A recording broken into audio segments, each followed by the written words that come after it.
ta à là dương cho đào xây rừng thì bây giờ tích mày đây sắp đi mong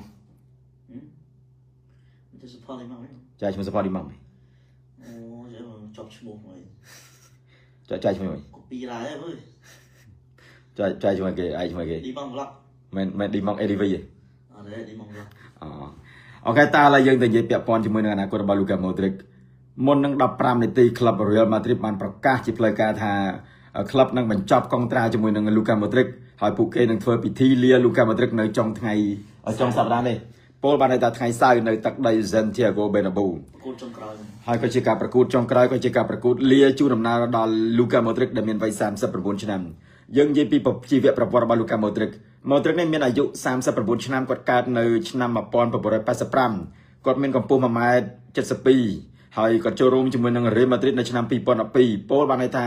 មកទល់នៅឆ្នាំ2025នេះបានអី13រដូវកាលហើយក៏ជាកីឡាករទី2ដែរដែលឈ្នះ Champions League ច្រើនជាងគេនៅក្នុងវិស័យបាល់ទាត់បានន័យថាកីឡាករ Luka Modric ជាមួយនឹង Dani Carvajal គឺមានតែ2នាក់គាត់ពួកគាត់បានឈ្នះ Champions League ដល់ទៅ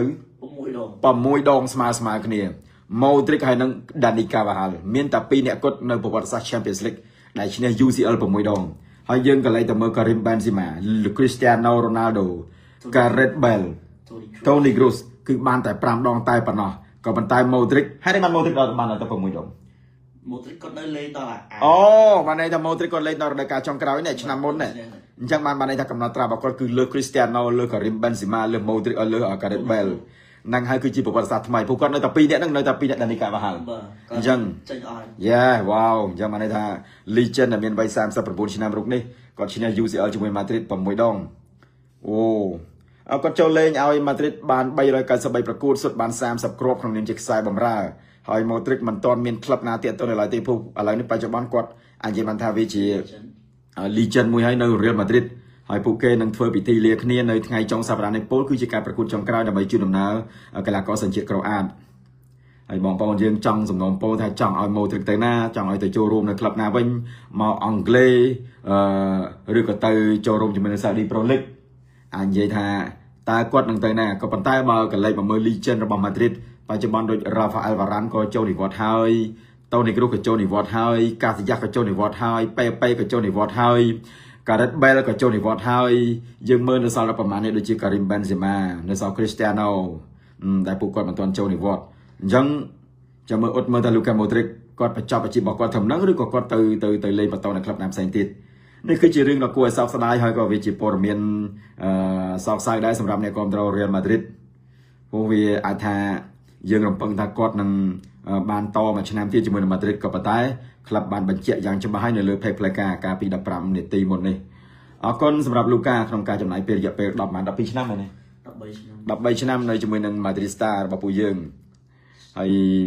ការចងចាំនឹងអនុស្សាវរីយ៍ជាច្រើនដែល Luka Modric បានធ្វើឲ្យ Madrid ជោគជ័យមានទាំងស្នាមញញឹមមានទុកសោកមានទាំងទឹកភ្នែកគឺវាមាននៅរូបភាពដកជាប់ជានិច្ចសម្រាប់ Madrid ហើយនឹងអ្នកគាំទ្រ Good boy good luck Luka Modric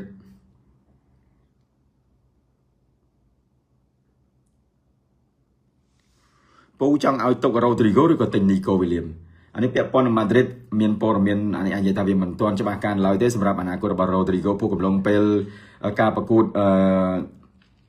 El Clasico ជាមួយនឹង Barca ថ្ងៃមុនអ្នកទាំងអស់គ្នាសួរថាតើ Rodrigo ទៅណាជុំវិញព័ត៌មាននេះរឿងអនាគតរបស់ Rodrigo ហាក់ដូចជារូបគេដូចជាមិនមានអារម្មណ៍សប្បាយចិត្តជាមួយនឹង Madrid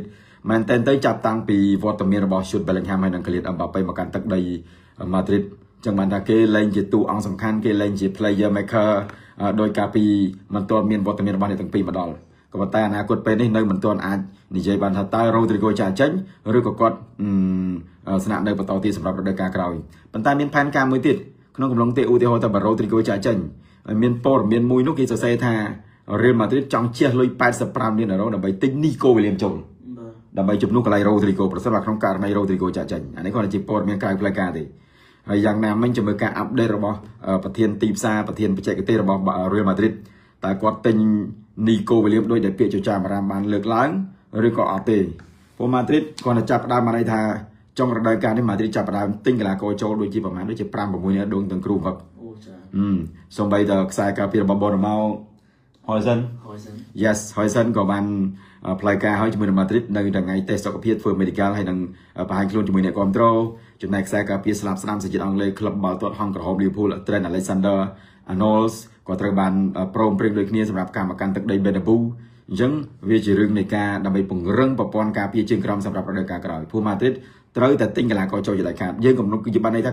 នេះពូសង្កេតឃើញប្លែកសម្រាប់ប្រធានក្លឹប Real Madrid គឺលោក Florentino Perez ដែលពីមុនមកគាត់មិនសូវអើពើទេរឿងទិញកីឡាករគាត់ច្រើនតែឆ្មក់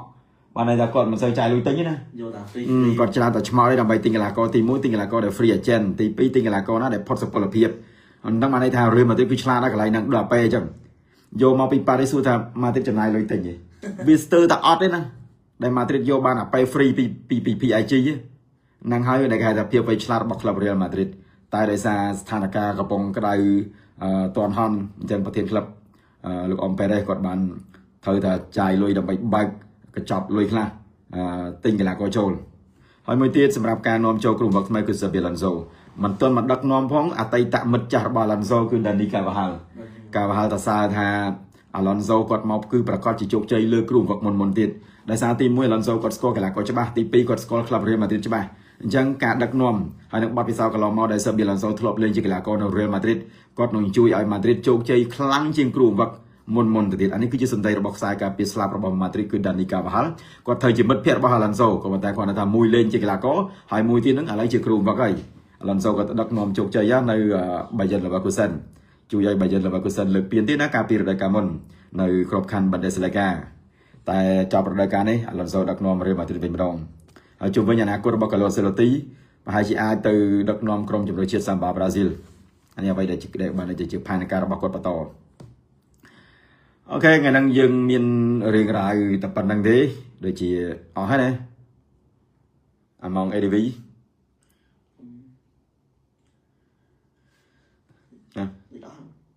អស់ហើយ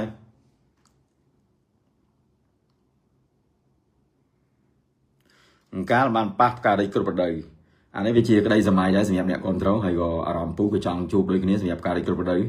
បើសិនបើផ្ការីគ្រប់រដូវប៉ះជាមួយជិញ្ចក់អានោះប្រហែលជាល្អមើលអានោះបានលេង90នាទីពេញដូចគ្នាហ្មងមិនបាច់ចាំមានស៊ុបប្រសាប់មិនបាច់ចាំមានស៊ុបប្រស៊ុយទេអាហ្នឹងគឺប្រធានក្រុមតទល់គ្នាហ្មងអញ្ចឹងក៏ល្អដែរវាអត់ទាន់មានកម្មវិធីណាមួយដើម្បីបំលែងផលឲ្យពូយើងជួបគ្នារវាងផ្ការីកហើយនឹងជិញ្ចក់ IC ពូមិនទាន់នឹងច្បាស់ទេជាមួយប្រធានទីផ្សារបច្ចេកទេសខាងកីឡារបស់ Madrid គេបងសម្លឹងមើលថាទឹកក៏ទិញ Florian Wirtz ឬក៏ទិញ Nico Williams តែបើសួរអារម្មណ៍ពូវិញរវាងពីរអ្នកហ្នឹងហ្មងបើសួរបងថា Florian Wirtz ជាមួយនឹង Nico Williams បងយក Florian Wirtz បើសិនទិញមែនអានេះអារម្មណ៍ពូចង់បាន Florian Wirtz មែនបើសិនទិញអាចត្រឹម Nico Williams ហ្មងព្រោះអា Florian Wirtz នោះលើថាគេដាក់តម្លៃប្រហែល100លាននោះដាក់ឲ្យទិញហ្មងអានេះវាដូចជាគេហៅថាក្លឹបបានចងអញ្ចឹងក្លឹបចងតម្លៃមិនឲ្យចាក់ចេញអានេះវាមិនខុសពីដូចMbappéអញ្ចឹងនៅពេលដែលក្លឹប Real Madrid ចង់បានប៉ារីសចងបានតែចងតម្លៃមួយគឺខ្ពស់មិនឲ្យនិយាយទៅគឺมันអាចថាមានក្លឹបណាហ៊ានទិញឧទាហរណ៍ថាតម្លៃគាត់បច្ចុប្បន្នបាន120លានអញ្ចឹងបើមិនក្លឹបណាហ៊ានទិញបាន200លានអញ្ចឹងវាថ្លៃខ្ពស់ខ្លាំងពេកអញ្ចឹងអត់មានក្លឹបណាហ៊ានប៉ះទេឥឡូវវាដូចជាករណីរបស់ Florent Wirtz ដូចគ្នាមានលេខណាអានោះលេខនៅលេខអាឡឺម៉ង់Leverkusen ហ្នឹង Leverkusen អូអាចដែរបើសិន Alonso មកដឹកនាំអញ្ចឹងមែនទេបាទឥឡូវចាំមើលជាក់ស្ដែងតែរឿងមកទៅចាយលុយច្រើនហើយបងចឹងចាយលើនឹងទៀតការទេវាលើមើលច្បាប់អត់ទេ Madrid ដូចជាមិនទាន់ចាយណាឲ្យលើសពីហិរញ្ញវត្ថុច្បាប់នេះទេរបស់ FIFA ណាឥឡូវចាំមើលសរុបលុយយកពួកនោះមកចូលចិត្ត100លានបាទគេថា Horizon 1ចិត្ត60លានបាទប៉ុន្តែគាត់ថាគេមានការលក់ចេញទិញចូលអាហ្នឹងបានន័យថាគេធ្វើឲ្យមានអាគេហៅថាតលយៈភាពរវាងហិរញ្ញវត្ថុគេ balance គ្នាមិនឲ្យលើខ្វះទេ Madrid ហ្នឹងអាហ្នឹងនិយាយចឹងរឿងករណីហ្នឹងវាមានច្រើនកន្លងមកដូច Man City ក៏ធ្លាប់បានន័យថាទិញលើ Man City Paris Barca នេះគឺសិតតែនេះហើយសិតតែធ្លាប់ជួបបញ្ហាហ្នឹងហើយ